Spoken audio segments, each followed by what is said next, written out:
Hello everyone, welcomes you all in GDC nursing students class 100 challenge series में आज हम लोग एनाटॉमी सब्जेक्ट के कार्डियोवास्कुलर सिस्टम्स के 25 क्वेश्चंस को क्या करेंगे, सॉल्व करेंगे, जो आपके नॉर्सेट 8 एग्जामिनेशंस के लिए क्या है, एक इंपॉर्टेंट टॉपिक है। जैसा कि जीडीसी नर्सिंग के सारे एक्सपर्टीज फैकल्टीज आपको नॉर्सेट 8 एग्जामिनेशंस के लिए हर एक दिन 25 क्वेश्चन अलग अलग सब्जेक्ट के आपको प्रोवाइड करते हैं, उसको सॉल्व कराते हैं, एक्सप्लेनेशन देते हैं। साथ ही साथ में इसी चैनल पे थियरी क्लासेस भी स्टार्ट हो चुकी है, जो आपके डिफरेंट सेमेस्टर्स लेवल में जो आपके सब्जेक्ट हैं उनके टॉपिक्स यहाँ पर कवर कराए जा रहे हैं। आप हमारे व्हाट्सएप और टेलीग्राम चैनल से भी जुड़ सकते हैं, उसका लिंक डिस्क्रिप्शन बॉक्स में दिया हुआ है। साथ ही साथ आप हमारे मोबाइल ऐप जीडीसी नर्सिंग को भी क्या कर सकते हैं, डाउनलोड कर सकते हैं, जहां पर आपको अपडेट्स एंड जो भी रिक्रूटमेंट्स वगैरह है, नोटिफिकेशंस हैं, वो सारे आपको वहां पर प्रोवाइड मिलेंगे, वहां पर प्रोवाइड होंगे आपके लिए। तो आज के सीरीज का फर्स्ट क्वेश्चन जी, सीवीएस यानी कार्डियोवास्कुलर सिस्टम से, विच one of the following statement is correct regarding blood pressure. Blood pressure क्या होता है? The pressure exerted by blood on the wall of blood vessels. आप लोगों ने पढ़ा होगा कि जो ब्लड जब ट्रैवल करते हैं ब्लड वेसल्स के थ्रू, तो वो क्या करते हैं, अपने वॉल के ऊपर प्रेशर जनरेट करते हैं। उसी प्रेशर को ब्लड प्रेशर कहा जाता है। नॉर्मल ब्लड प्रेशर की अगर बात की जाए तो 120 अपॉन जो आपका 80 है, वो आपका क्या है जी, सिस्टोलिक अपॉन डायस्टोलिक, ये आपका क्या है जी, नॉर्मल ब्लड प्रेशर से है। यही अगर आपको 121 to 139 और अपॉन 80 to 89 अगर सिस्टोलिक डायस्टोलिक हो जाए तो उसको प्री हाइपरटेंसिव स्टेज कहते हैं। वैसे ही 140 से अबव और 90 से अबव सिस्टोलिक डायस्टोलिक हो जाए तो उस केस में हाइपरटेंसिव स्टेज 1 कहते हैं। ऐसे बहुत सारे कंसेप्ट आप लोगों ने क्या किया होगा, डिस्कस किया होगा। यहाँ पर ऑप्शन है 190 अपॉन 110 यानी systolic upon diastolic mm of Hg, harm vital organ like brain and kidney। 130 upon 90 Hg is considered high required treatment, बिल्कुल भी नहीं। 130 upon 90 ये आपका प्री हाइपरटेंसिव स्टेज है जी। 100 upon 55 Hg is considered an ideal blood pressure, बिल्कुल गलत। Ideal blood pressure 120 upon 80 mm of Hg होता है।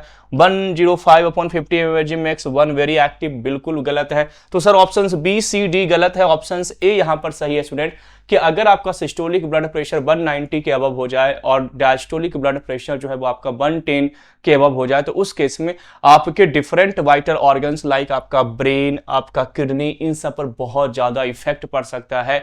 ब्रेन हेमरेजेस होने के चांसेस भी हो सकते हैं। ऑप्शन ए स्टूडेंट्स यहाँ पर क्या हो जाएगा, करेक्ट हो जाएगा। तो क्या करना, blood pressure reading of 190 upon 110 mm Hg is considered severely hypertensive and can be dangerous. ये डेंजरस हो सकता है। This high level of blood pressure can cause hypertensive emergency और crisis leading to serious damage of blood. जो भी आपका vital organs है उनको ये डैमेज कर सकते हैं। ब्रेन में रिस्क ऑफ स्ट्रोक बढ़ सकता है, हेमरेज हो सकते हैं, किडनी में आपको डैमेज हो सकते हैं, किडनी के ब्लड वेसल्स, आपको यहां पर नेप्रोपैथी देखने को मिल सकता है जी, ठीक है ना। किडनी में आपको नेप्रोपैथी देखने को मिल सकता है, हाइपरटेंसिव नेप्रोपैथी आपको देखने को मिल सकता है। Next question, a large proportion of oxygen is left unused in the human blood even after erupted by the body tissue. This oxygen यानी अपनी ब्लड में, जैसे मान लीजिए आप ऑक्सीजन इनहेल करते हैं तो बहुत सारा ऑक्सीजन आपके ब्लड में प्रेजेंट रहता है अनयूज्ड फॉर्म में। कैसे फॉर्म में? अनयूज्ड फॉर्म में।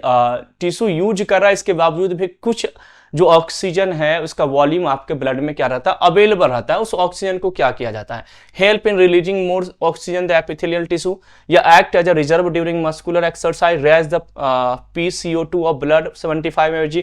तो बेसिकली जो ऑक्सीजन रिजर्व होते हैं हमारे ब्लड के अंदर में, यानी यूज करने के बाद भी अगर वो आपके ब्लड में अवेलेबल हैं, तो बेसिकली मस्कुलर एक्सरसाइज के दौरान वो रिजर्व होते हैं और उस समय वो एक्ट होते हैं। यानी वो ऑक्सीजन जब आप मस्कुलर एक्सरसाइज करते हो, एक्स्ट्रा वर्कआउट करते हो, एक्स्ट्रा एटीपी की जरूरत होती है, तो जो रिजर्व ब्लड में ऑक्सीजन प्रेजेंस होते हैं स्टूडेंट, वो उस समय क्या करते हैं, एक्ट करते हैं। ऑप्शन बी स्टूडेंट्स यहां पर क्या हो जाएगा, करेक्ट हो जाएगा, ठीक है।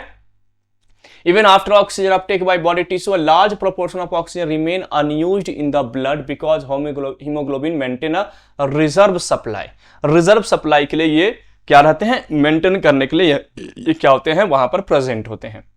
एड्रीनलिन डायरेक्टली अफेक्ट, एड्रीनलिन जो है किसको इफेक्ट करता है, oxyntic cell of stomach, sinoatrial node, isolate of Langerhans या dorsal root ganglia of the spinal cord.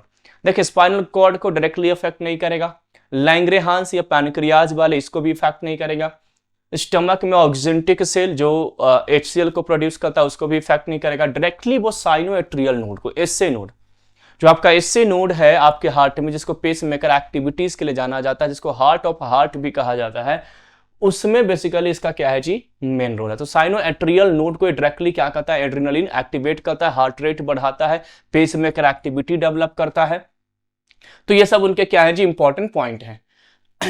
Increase pump more blood, blood को ज्यादा पंपिंग करवाएगा, हार्ट रेट इंक्रीज कराएगा एसए नोड में एक्टिविटी डेवलप करके। All arteries carry oxygenated blood except then, क्या कहा जा रहा है कि सारे के सारे आर्टरीज जो है वो ऑक्सीजनेटेड ब्लड कैरी करते हैं, एक्सेप्ट देन। तो सुनिए, दो तरह के ब्लड वेसल्स आप लोगों ने पढ़ा होगा स्टूडेंट, एक पढ़ा होगा आपने आर्टरीज और एक वेन्स, और एक कैपिलरीज होता है। कैपिलरीज आर्टरीज और वेन्स के कॉम्बिनेशन को कहते हैं। आर्टरी जो हार्ट से ब्लड को अवे करे, दूर लेकर के जाए, यानी जब हार्ट ब्लड को पंप करता है तो वो आर्टरीज क्या करते हैं, पूरी बॉडी में उसको सप्लाई करता है। और जो वेन्स होते हैं वो पूरी बॉडी से ब्लड को कलेक्ट करके हार्ट में लेकर के आते हैं। तो वेन्स जब हार्ट में ब्लड लेकर के आता है तो वो डीऑक्सीजनेटेड ब्लड होता है। डीऑक्सीजनेटेड मतलब ब्लड में कार्बन डाइऑक्साइड मिक्स होते हैं। और जब हार्ट ब्लड को सप्लाई करता है यानी पंप करता है तो वो ऑक्सीजनेटेड ब्लड होता है।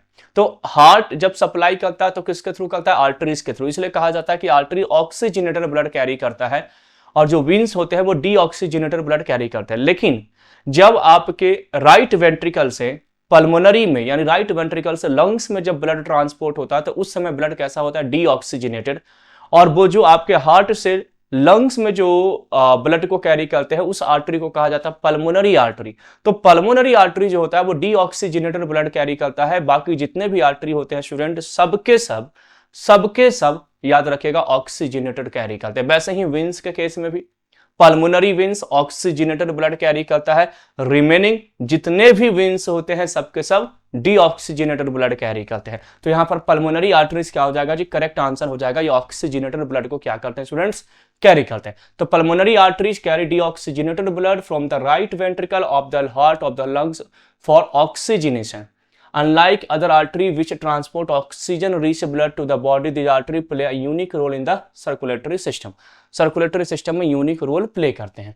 In sun or face becomes reddish due to जब आप सनलाइट के कांटेक्ट में आते हो तो फेस जो है वो रेड हो जाता है। देखते हो ना, कोई लोग बहुत धूप में काम करके आते हैं या धूप से घूम करके आप आओगे तो आपका स्किन पूरा रेड होता है। क्यों होता है, इसके पीछे का रीजन क्या है? तो इसके पीछे सिंपल सा रीजन ये है स्टूडेंट कि जब सनलाइट आपके स्किन पे आते हैं यूवी रेडिएशंस के कारण, आपके जो कैपिलरीज होते हैं स्किन पे वो क्या हो जाते हैं, डायलेट हो जाते हैं।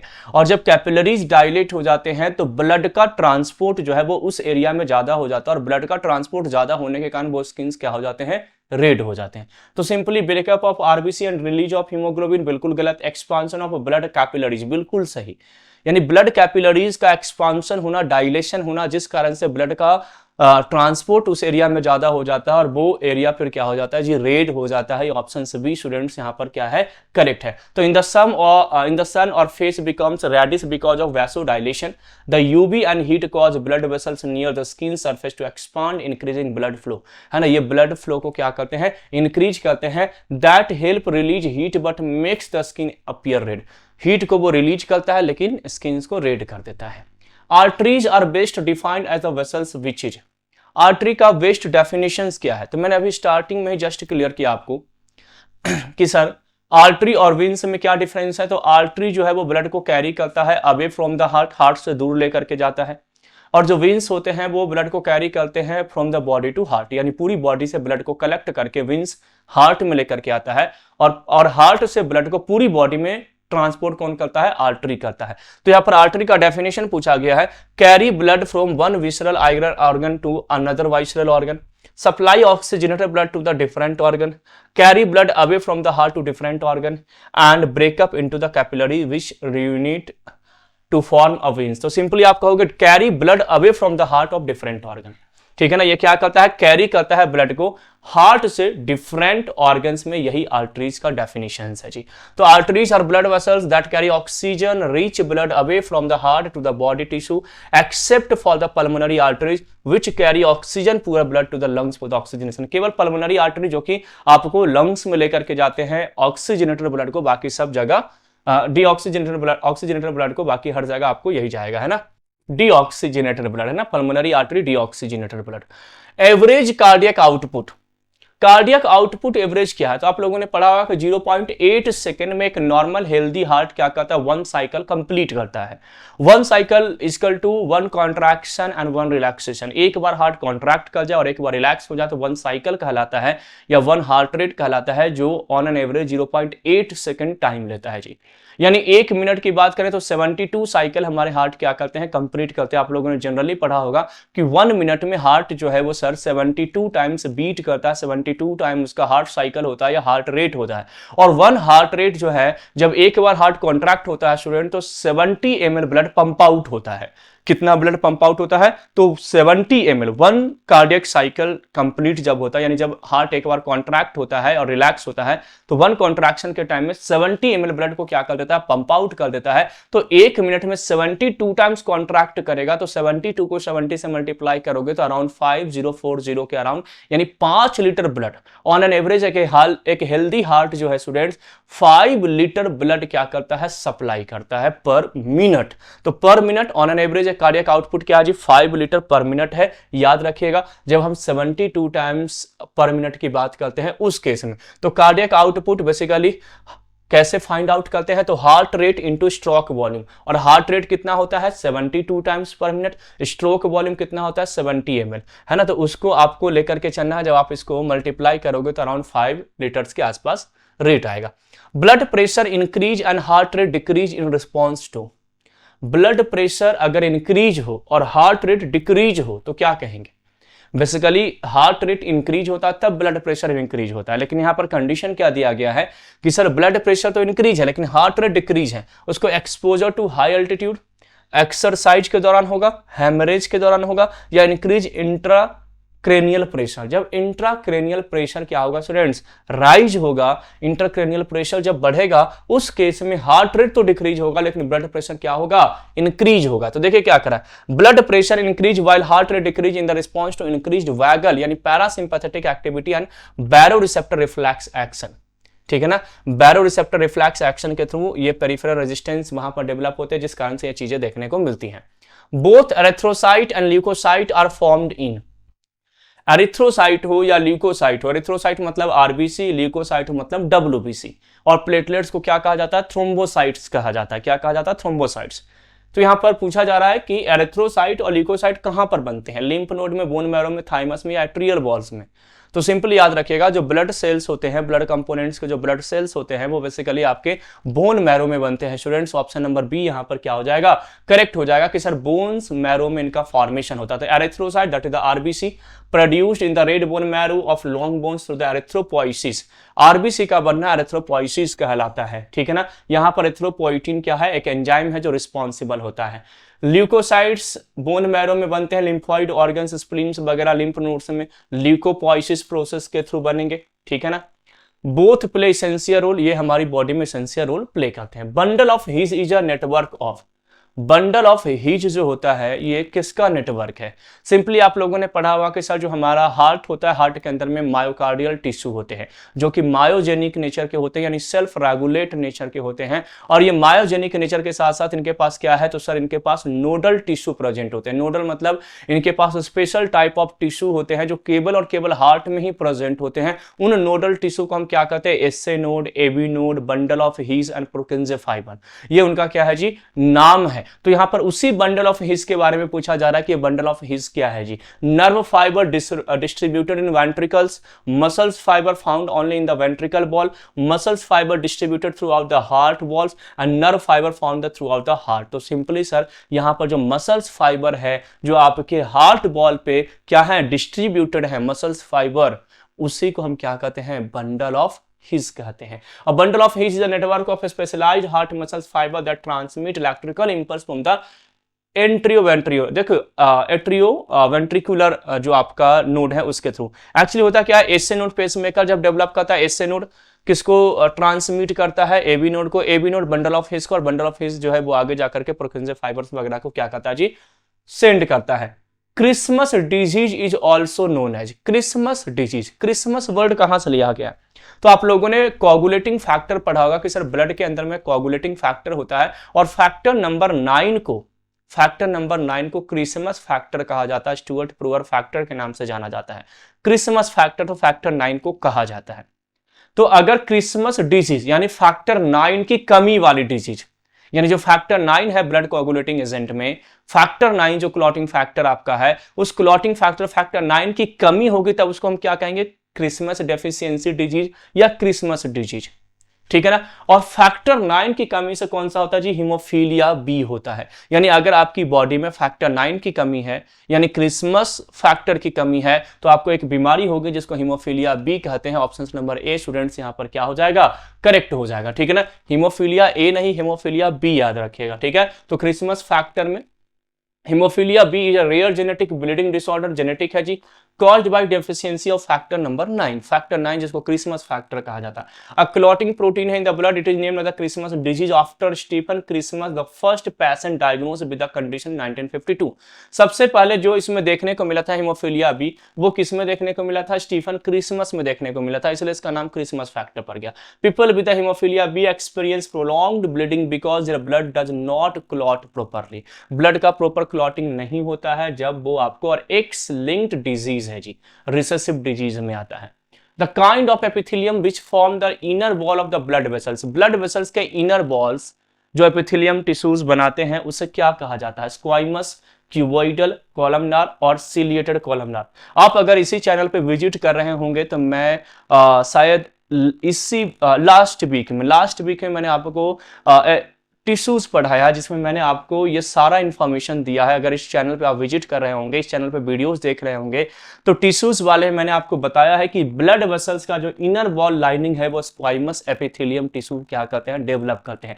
मैंने जैसा कि आपको बताया कि यहाँ पर नॉर्सेट की तो प्रिपरेशन हो ही रही है, साथ ही साथ में थियरी क्लासेस भी चल रही है स्टूडेंट्स, जो आप उसको देख करके, उसको पढ़ करके, समझ करके, उसको फॉलो करके क्या कर सकते हैं, अपने प्रिपरेशन को बूस्टअप कर सकते हैं। तो simple स्क्वाइमस epithelial consist of a single of flat cell allowing for the efficient diffusion and exchange of gases, इन सब चीजों के लिए क्या होते हैं, न्यूट्रिएंट्स, वेस्ट, इन सब के एक्सचेंजेस के लिए रिस्पॉन्सिबल होते हैं। The kind of epithelium which form the inner wall of the blood vessels is, same question, स्क्वाइमस epithelium repeat हो गया है क्वेश्चन, कोई बात नहीं है ना, ये आपका वही है, ठीक है।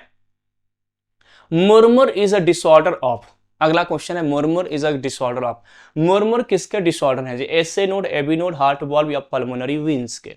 मुरमुर एक्चुअली जो डिसऑर्डर है स्टूडेंट वो किससे रिलेटेड है, तो सर ये बेसिकली हार्ट वॉल्व जो होते हैं, हार्ट के अंदर में आप लोगों ने पढ़ा होगा कि थेवेसियम वॉल्व प्रेजेंट है, ट्राइकैप्सिड वॉल्व प्रेजेंट है, सेमील्यूनर कोरोनरी वॉल्व प्रेजेंट होता है, बाइकैप्सिड जिसको मिट्रल वॉल्व कहा जाता है वो प्रेजेंट है, आपने पढ़ा होगा सेमील्यूनर पल्मोनरी वॉल्व भी प्रेजेंट होते हैं। तो ये जो वॉल्व प्रेजेंट है उन्हीं से रिलेटेड आपका ये मुरमुर डिजीज है जी, ठीक है ना। तो यहाँ पर बेसिकली इसका एक्सप्लेनेशन दिया गया, murmur is not a disorder itself but a sound made by the turbulent blood flow in the heart, turbulent जो ब्लड फ्लो करता है हार्ट में, उनसे ये रिलेटेड है स्टूडेंट, ठीक है। चलिए नेक्स्ट क्वेश्चन पे आते हैं।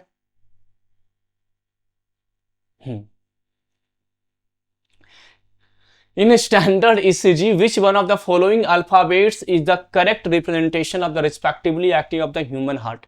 इलेक्ट्रोकार्डियोग्राम आप लोगों ने पढ़ा होगा, वहां पर P, Q, R, S, T आप लोगों ने अलग अलग वेव पढ़ा होगा। P वेव जो होता है वो एट्रियल डीपोलराइजेशन को रिप्रेजेंट करता है, QRS जो है वो वेंट्रिकल डीपोलराइजेशन को रिप्रेजेंट करते हैं, और आपका जो T वेव है वो वेंट्रिकल रीपोलराइजेशन को क्या करते हैं, रिप्रेजेंट करते हैं। तो P डीपोलराइजेशन बिल्कुल सही, एट्रियल रीजन में डीपोलराइजेशन होगा, उसको P वेव इंडिकेट करता है।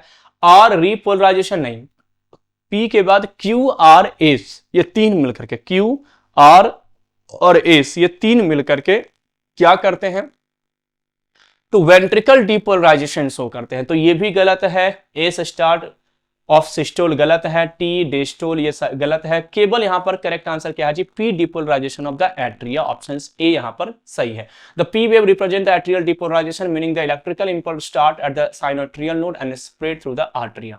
ठीक है ना, समझ में आ गया। P R interval is a measure from the start of the P wave and the start of the Q R S complex, इसको पी आर इंटरवल के नाम से जानते हैं। सुनिए तो क्या करा जी, in ECG P R interval correspond to, ECG में पी आर एक इंटरवल है, जैसे पी क्यू आर एस आप लोगों ने पढ़ा होगा, P Q R S simply अगर उसको देखा जाए तो मैं अगर डायग्राम से उसको बनाना चाहूं तो आप लोगों ने जरूर देखा होगा कि सर, पढ़ा होगा आप लोगों ने कि sir P Q R S T आप लोगों ने पढ़ा होगा। इसमें क्या होता है कि सर सबसे पहले क्या होता है, पी वेव होता है जो एट्रियल डिपोलराइजेशन, देन आपका ये क्यू वेव है, क्यू के बाद ये आर है, ये एस, और ये आपका इस टाइप से आप लोगों ने वेव पढ़ा होगा। इसे हम क्या कहते हैं, पी वेव जो एट्रियल डिपोलराइजेशन, ये आपका क्यू आर एस ये वेंट्रिकल डिपोलराइजेशन, और ये टी वेव है जो वेंट्रिकल रिपोलराइजेशन को इंडिकेट करता है। अब ये आपका है जी पी आर इंटरवल, यहां से लेकर के यहां तक का जो इंटरवल होता है ये से हम क्या कहते हैं, पी आर इंटरवल कहते हैं। और वही क्वेश्चन पूछा गया है कि in ECG P R interval correspond to, P R interval क्या कहता है, time interval between the onset of ventricle contraction, या time delay in AB node, या SA node conduction of time, या increase ventricle contraction. P R interval यहां पर क्या indicate करता है स्टूडेंट, ये आपसे क्या किया गया है, पूछा गया है। तो सिंपली आप देखोगे तो सर पी आर इंटरवल जो होता है वो बेसिकली वेंट्रिकल कॉन्ट्रैक्शन को इंक्रीज करने के लिए क्या किए जाते हैं, ये जाने जाते हैं। यानी वेंट्रिकल कॉन्ट्रैक्शन, क्योंकि क्यू आर एस आपका क्या है, वेंट्रिकल वाले रीजन में कॉन्ट्रैक्शन यानी डिपोलराइजेशन के लिए है, तो इंक्रीज वेंट्रिकल कॉन्ट्रैक्शन। ठीक है ना, क्लियर। ये आपको क्या करना है, याद रखना है। 16 नंबर क्वेश्चन आपका क्या हुआ है, कंप्लीट हुआ है। ठीक है, अब हम लोग क्वेश्चन नंबर 17 पे आते हैं। Which one of the following refer to blood cancer characterised by uncontrolled proliferation of abnormal immature white blood cell in the bone marrow. White blood cell it means leukocytes, leukocytes में अगर proliferation हो जाए, proliferation का मतलब होता है students uncontrolled cell division या uncontrolled growth, और अनकंट्रोल्ड ग्रोथ या हम कह सकते हैं proliferation and loss of contact inhibition, ये दो क्या है जी, प्रॉपर्टीज है कैंसरस सेल की। यानी जो कैंसर कॉज करने वाले सेल होते हैं उनमें दो चीजें होती है, एक तो प्रोलिफरेशन होता है और एक कॉन्टैक्ट इनहिबिशन होता है। ठीक है ना, तो यहां पर क्या होगा, अगर WBC में कैंसरस प्रॉपर्टी आ जाए तो उसको हम ल्यूकीमिया के नाम से जानते हैं। ऑप्शन नंबर सी स्टूडेंट्स क्या हो जाएगा, करेक्ट हो जाएगा। हाइपरटेंशन का मतलब होता है ब्लड प्रेशर का हाई होना, एथेरोस्क्लेरोसिस का मतलब होता है ब्लड वेसल्स में लिपिड का डिपोजिशन होना। ठीक है ना, और आपका पल्मोनरी इंबोलिज्म का मतलब होता है कि पल्मोनरी यानी लंग्स वाले रीजन में आपका क्या हो, इंबोलस का फॉर्मेशन हो जाए, यानी जो क्लॉटिंग है वो क्लॉटिंग डिस्ट्रॉय ना होकर के वहां पर क्या हो जाए, डिपॉजिट हो जाए, तो उसको इम्बोसिस या इंबोलिज्म के नाम से जानते हैं। तो ऑप्शन सी स्टूडेंट्स यहां पर करेक्ट हो जाएगा, that is a leukaemia. Leukemia is a type of blood cancer that originates in a bone marrow and it is characterized by the uncontrolled proliferations of abnormal immature white blood cell. Clear? These abnormal WBC crowd or normal blood cell leading to anemia, infection, impaired clot, leukemia can be classified into acute or chronic types. ये सब आपने पढ़ा होगा, WBC leukemia में आपको देखने को मिलेगा। Given below is the ECG of a normal human, which one of its component is correctly interpreted below? अब यहां पर देखिए ईसीजी है P Q R S T, P wave atrial depolarisation यानी आर्टरी वाले रीजन में कॉन्ट्रैक्शन, क्यू आर एस आपके artery वाले रीजन में क्या करेगा जी, वेंट्रिकल वाले रीजन में कॉन्ट्रैक्शन यानी डिपोलराइजेशन, और ये आपका वेंट्रिकल वाले रीजन में क्या है जी, रिपोलराइजेशन को रिप्रेजेंट करते हैं। तो यहां पर दिया गया peak P and peak R is together systolic and diastolic blood pressure. क्या पीक पी और आर सिस्टोलिक डायस्टोलिक है? बिल्कुल गलत है, आपको दोनों डायस्टोलिक हैं जी। Peak P inhibition of left atrial contraction नहीं sir, complex. Q R S one complete pulse, Q R S का मतलब है एक पल्स का कंप्लीट होना, वेंट्रिकल में कॉन्ट्रैक्शन होना। क्यू आर एस क्या बताता है, अभी जस्ट मैंने क्लियर किया कि पी वेव एट्रियल में contraction, Q R S ventricle region में कॉन्ट्रैक्शन, यानी एक पल्स को यहां पर क्या कर रहा है जी, कंप्लीट कर रहा है। एक कॉन्ट्रैक्शन यानी वेंट्रिकल रीजन में कॉन्ट्रैक्शन होना, यानी वन पल्स क्या हो गया, कंप्लीट हो गया। यानी कॉन्ट्रैक्शन और रिलैक्सेशन क्या होता है, वन कार्डियक साइकिल होता है। तो क्यू आर एस मिलकर के पूरे वेंट्रिकल रीजन को क्या करता है, कॉन्ट्रैक्ट करता है। तो complex QRS one complete pulse, इसको हम क्या कहेंगे, करेक्ट आंसर कहेंगे। तो component of a normal ECG P wave atrial depolarisation को रिप्रेजेंट करता है। P R interval time between start of atrial depolarisation and the start of ventricle depolarisation. Atrial और वेंट्रिकल डिपोलराइजेशन के टाइम को हम P R interval के नाम से जानते हैं, जो कि 120/200 ms होता है। QRS कॉम्प्लेक्स वेंट्रिकल डिपोलराइजेशन यानी contraction of the ventricle normal duration less than 120 ms होता है। और पूरे वेंट्रिकल कॉन्ट्रैक्शन को रिप्रेजेंट करने के लिए QRS यानी कि 1 पल्स को कंट्रोल करता है। ST segment the period between the ventricle depolarisation and the repolarisation, यानी वेंट्रिकल डिपोलराइजेशन और रिपोलराइजेशन को सेगमेंट को हम ST सेगमेंट कहते हैं। T सेगमेंट जो है वो वेंट्रिकल रिपोलराइजेशन को रिप्रेजेंट करता है और QT सेगमेंट जो है वो वेंट्रिकल डिपोलराइजेशन एंड रिपोलराइजेशन दोनों को क्या करता है जी, रिप्रेजेंट करता है। ये ECG में स्टूडेंट्स आप लोगों ने क्या किया होगा, डिस्कस किया होगा। Which type of white blood cell are concerned with the release of histamine and the natural anticoagulant heparin? Which type of blood cells? किस टाइप ऑफ ब्लड सेल जो है स्टूडेंट्स वो कंसर्न किए जाते हैं with the release of histamine and the natural anticoagulant. Histamine या तो natural anticoagulant को रिप्रेजेंट करने के लिए, मोनोसाइट, न्यूट्रोफिल, बेसोफिल या एसिनोफिल। तो सर सिंपली याद रखिएगा कि सर यहाँ पर जो आपका बेसोफिल है ये बेसिकली क्या कहते हैं, नेचुरल एंटीकोगुलेंट प्रॉपर्टीज हेपेरिन्स को कह सकते हैं, हिस्टामिन। हिस्टामिन कहाँ स्टोर होता है, बेसोफिल में, बेसोफिल्स में स्टोर होते हैं, ठीक है ना, याद रखिएगा। बेसोफिल में क्या होता है, हिस्टामिन जो होते हैं वो स्टोर होते हैं। ये आपका एक इंपॉर्टेंट पॉइंट है। हिस्टामिन हमारे बॉडी का एक ऑटोक्वाइड्स है जो कि एलर्जिक रिएक्शन के दौरान क्या होता है, रिलीज होता है। मास्ट सेल और बेसोफिल दो जगह पर स्टोर होते हैं। हिस्टामिन कहाँ स्टोर होते हैं, एक मास्ट सेल में स्टोर होते हैं और एक बेसोफिल में होते हैं। ड्यूरिंग एलर्जिक जब पॉल्यूटेंट, डस्ट या अदर पैथोजेंस एंटर करते हैं तो उस केसेस में क्या होते हैं, ये डीग्रेनुलेट होता है और डीग्रेनुलेट होकर के मास्ट सेल हिस्टामिन को रिलीज करता है जो कि कफ वगैरह बनाने के लिए रिस्पॉन्सिबल होते हैं। तो बेसोफिल, और आपको याद रखना है मास्ट सेल ब्लड का पार्ट नहीं है, ब्लड का पार्ट, ब्लड कंपोनेंट में आपको बेसोफिल पढ़ना है। That's why correct answer basophil है। आप लोगों ने WBC में पढ़ा होगा कि WBC 2 टाइप्स के होते हैं, ग्रैनुलोसाइट, एग्रैनुलोसाइट। ग्रैनुलोसाइट में आप लोगों ने न्यूट्रोफिल, एसिनोफिल और बेसोफिल पढ़ा होगा। उसी बेसोफिल में क्या है जी, प्रेजेंट है। तो basophils are a type of granulocyte that play a key role in the inflammatory response and allergic reaction. Allergic reaction में पार्टिसिपेट करते हैं। They contain histamine which is released during the allergic reaction leading to vasodilation and the increase permeability of blood vessels. Vasodilation of blood vessels की permeability को increase करता है allergy के दौरान। They also release heparin, natural anticoagulant that prevent blood clotting and help maintain blood flow. Blood flow को maintain किया जाता है उस समय, और हेपेरिन को रिलीज किया जाता है जो कि एंटीकोगुलेंट प्रॉपर्टी के लिए जाना जाता है। Thus basophil help in the immune defence by the promoting inflammation and preventing unnecessary allergy जो भी होता है उसको। Which chamber of the human heart has the thickest muscular wall. Thick chamber किसको कहा जाता है, तो आपने पढ़ा होगा कि सर हार्ट में 4 टाइप ऑफ चैम्बर होते हैं, right atrium, right ventricle, left atrium and left ventricle. ये 4 चैम्बर होते हैं। याद रखिएगा स्टूडेंट, 2 एट्रियल जो होता है, राइट एट्रियल और राइट एट्रियल और लेफ्ट एट्रियल, या राइट एट्रियम और लेफ्ट एट्रियम भी कहा जाता है, या तो उसको राइट ऑरिकल और लेफ्ट ऑरिकल के नाम से भी जाना जाता है। तो ऑरिकल के केस में यानी एट्रिया के केस में राइट एट्रिया ठीक होता है और वेंट्रिकल के केस में लेफ्ट वेंट्रिकल ठीक होता है। याद रखिएगा, एट्रिया के केस में राइट एट्रिया ठीक होता है और वेंट्रिकल के केस में लेफ्ट वेंट्रिकल ठीक होता है। यह भी याद रखिएगा, राइट एट्रिया जो होता है एट्रियम में लार्ज होता है और वेंट्रिकल में लेफ्ट वेंट्रिकल जो होता है वो लार्ज होता है, ठीक है ना। तो ये पॉइंट आपको याद रखना है। तो right atria thick and large होता है as compare to left atria, और left ventricle thick and large होता है as compare to right ventricle. तो ऑप्शंस यहां पर क्या हो जाएगा जी आपका, राइट ऑरिकल, यानी ऑरिकल को ही एट्रिया कहा जाता है, एट्रियम भी कहा जाता है और ऑरिकल भी कहा जाता है। तो राइट ऑरिकल क्या है जी, ऑरिकल में राइट ऑरिकल क्या होता है, थिक होता है जी, और वेंट्रिकल में left ventricle thick and large होता है। ये पॉइंट आपको याद रखना है। नेक्स्ट क्वेश्चन है, if 1 litre of water is introduce in human body then, अगर ह्यूमन बॉडी में 1 लीटर पानी इंट्रोड्यूस किया जाए तो क्या बढ़ेगा।